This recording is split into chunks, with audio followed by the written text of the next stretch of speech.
Oh, are you on? Yeah, I think we're on. Okay. Good afternoon, everyone. It's Coach Nelson here. Just wanted to give you guys an update about what's going on in class. I'm not going to be actually in the classroom here until after fall break. Some things went on where I came into contact with someone, so I won't be able to be in class, but we're going to have class every single day just as normal.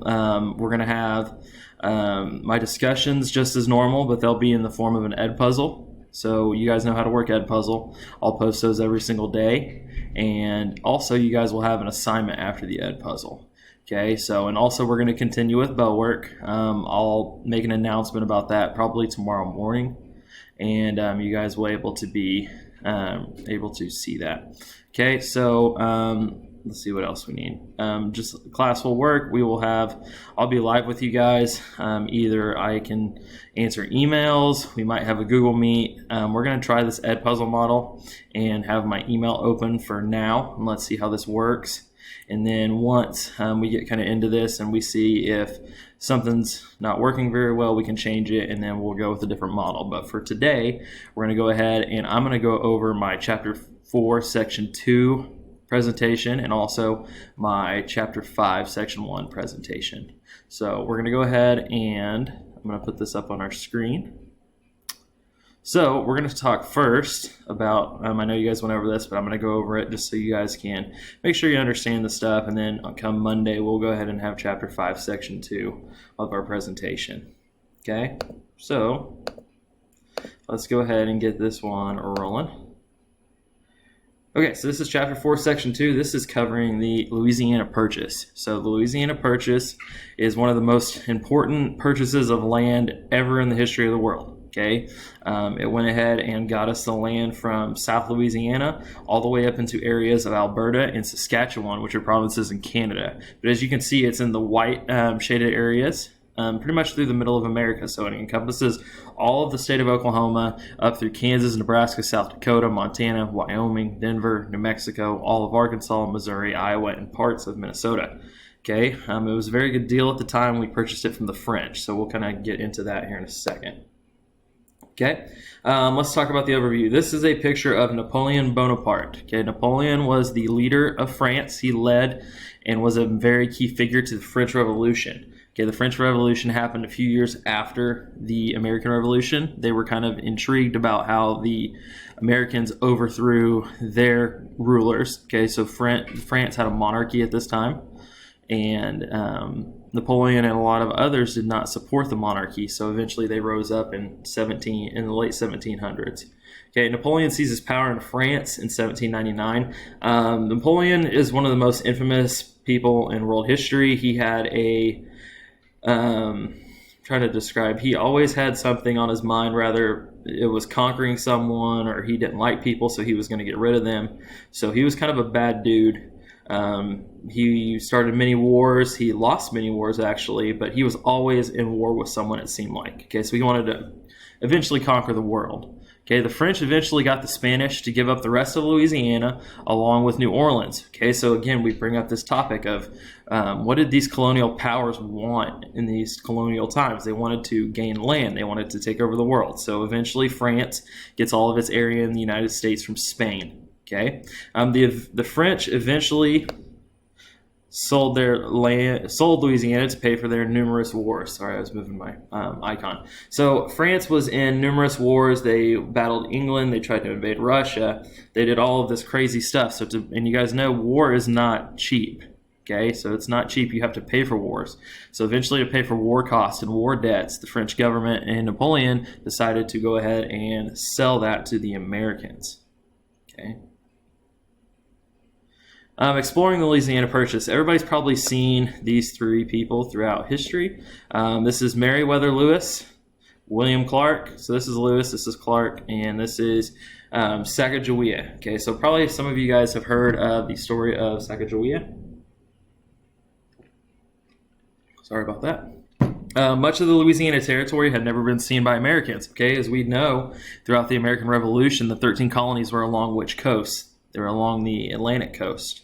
Okay, so much of the areas west of the Mississippi River, that was kind of the farthest west America went at the time, had never been seen before. Okay, they didn't know if it was a northwest passage connecting both oceans. They didn't know if it, after the Mississippi River, you went a few miles and the continent ended. They didn't know. So President Jefferson went ahead and asked Meriwether Lewis and William Clark to go ahead and lead an expedition out there to see what they could find. Okay, the expedition took 2 years, but made Americans aware of the West. Okay, so they accurately mapped the whole west coast of the United States, kind of dealing in the northwestern parts of the West. Okay, including they went all the way to Oregon. So that's where their trail ended. Okay, so expeditions. So we had the Lewis and Clark expedition. That's the most famous one, and obviously that was probably the most important one. Okay, so it actually saw the first little bit of what the West could be. So there were many different expeditions. The Sparks expedition was the first expedition to venture into Oklahoma. Lewis and Clark, the closest they ever came to Oklahoma is probably where they actually led their expedition from, which was around St. Louis. Okay, so St. Louis is around a 4-hour drive from here, so not too close. Okay, so he led his expedition up the Arkansas River. That was what Sparks did. Okay, then we're going to talk about Pike's expedition. One of my favorite names in history is a guy by the name of Zebulon Pike. Okay, so Zebulon Pike, the guy whose Pike's Peak is named after, he was an expedition guy, and he led his crew, and they encountered numerous Native American groups on the way west, and he actually eventually went into western Oklahoma. Okay, in the early parts of the 1800s, Oklahoma became a safe haven for outlaws and criminals. Okay, so no one really actually controlled Oklahoma in the 1800s. Okay, the closest settlement was Fort Smith, Arkansas, to Oklahoma, and that was kind of the last area where the law ruled. Okay, the U.S. Marshal Service could go into Oklahoma and look for people. That's kind of where the outlaws and the bandits hid out once they committed their crimes and were evading jail. Okay, the Three Forks area is one of the most important areas in Oklahoma history. They call it the Three Forks area because the three rivers converge in this area. It's around Fort Gibson, Oklahoma, which is a little bit south and east of Tulsa. Okay, the Three Forks area located near Fort Gibson encompasses the Arkansas, the Grand, and the Verdigris River. Okay, so let's talk about the Three Forks area. Charles Bowie, he's one of the most, not one of the most, but he was actually a pretty famous guy. He was, his folklore kind of went before him, and he was pretty famous. He was in lots of Old West movies. Okay, so Charles Bowie traded with the native people all the way dating back into 1817.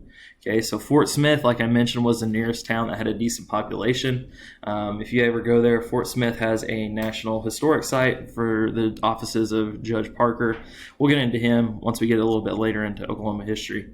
Like I mentioned, the Three Forks area, and also there's a military outpost called Fort Gibson that was led by a guy named Matthew Arbuckle. Okay, so Arbuckle eventually voyages down to Fort Townsend, which we're going to talk about that. But in that area, those are called the Arbuckle Mountains after him.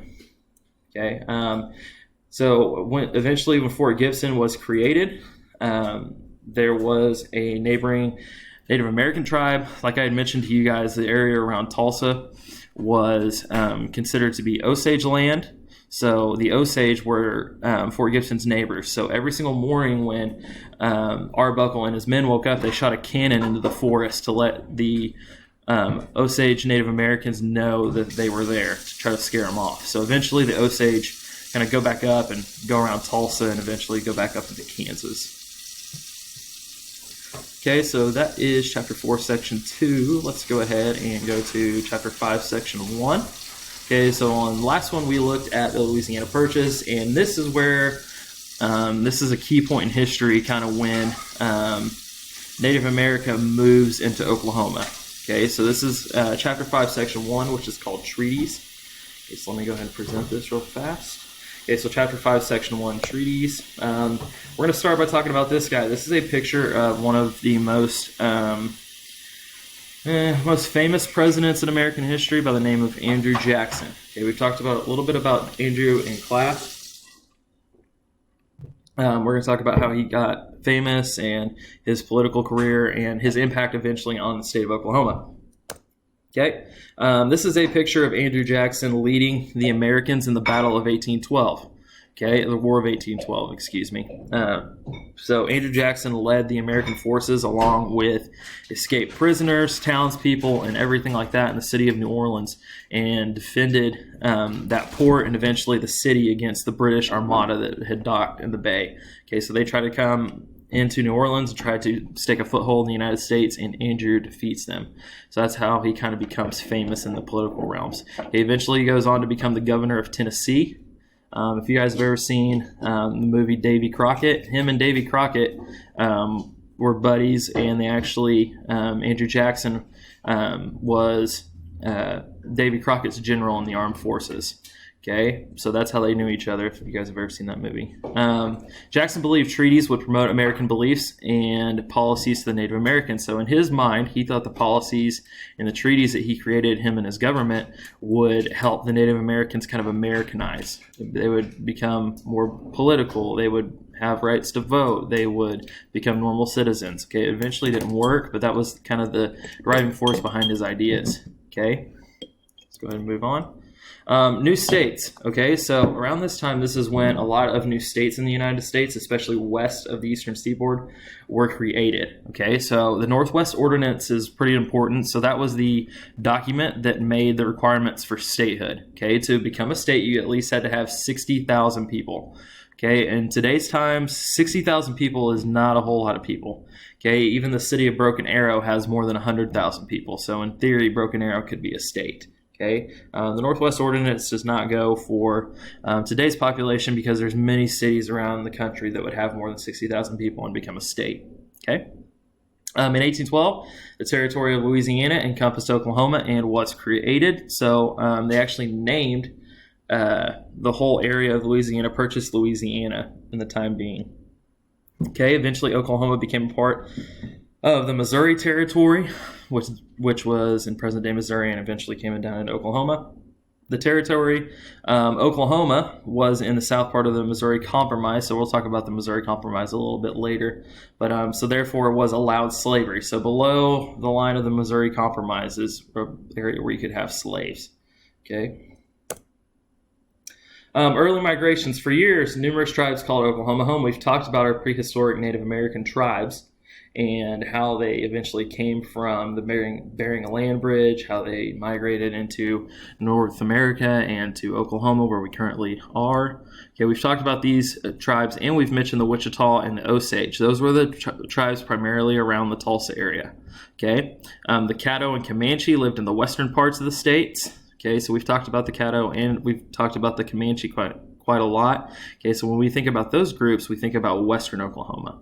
Okay, and the Quapaw and the Osage were kind of northeastern Oklahoma tribes. Quapaw, there's actually a town in Oklahoma called Quapaw, and we know where Osage County is, which is straight north of Tulsa, and Quapaw is kind of up towards Miami. Okay, so that's our early migration of Native Americans. So that's kind of the scene before our Native American groups and the 5 civilized tribes eventually come to Oklahoma. Okay, we're going to discuss early forts. I talked about Matthew Arbuckle a little bit earlier. This is a picture of Matthew Arbuckle. So the red dot is where Fort Gibson is. So if you can look, I don't know if you guys can see my mouse or not. Tulsa County is right here. Wagner County is here. It's at the very end of it's right there by Muskogee County and also Wagner County. So it's in present-day Fort Gibson. Forts, if you guys have never heard of that before, forts were military outposts that protected the population from native attacks.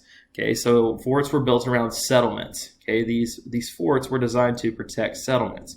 So there was a settlement near Fort Gibson around the Three Forks area. It was an area for trade, so they needed military protection from the Native Americans. Okay, so that's why forts were built. Again, Matthew Arbuckle established Fort Gibson in 1824. The Osage in 1825 let their land in Oklahoma go and moved to Kansas. So eventually, the military drove the Osage back into their native homelands of Kansas. Okay, Arbuckle established Fort Townsend, which is in the very far tip of Oklahoma. It was actually the most southern outpost in the United States for a very long time until after Texas gains independence. Okay, so Fort Townsend was as far south as you could go. Okay, so that's a pretty good representation of, especially in Indian territory. Okay, so Arbuckle established Fort Townsend in southeast Oklahoma. It was the last fort until you reached Mexico. Okay, so Arbuckle was a pretty important guy in our state's history. Okay, so this is kind of the beginning of the treaty process, and eventually we're going to get into Native American removal. We're going to talk about the Trail of Tears here coming up in our next section. So go ahead and hopefully you guys completed this Ed puzzle. And if you have questions, shoot me an email. Go ahead and complete your assignment after this. And if you guys, again, have questions, let me know.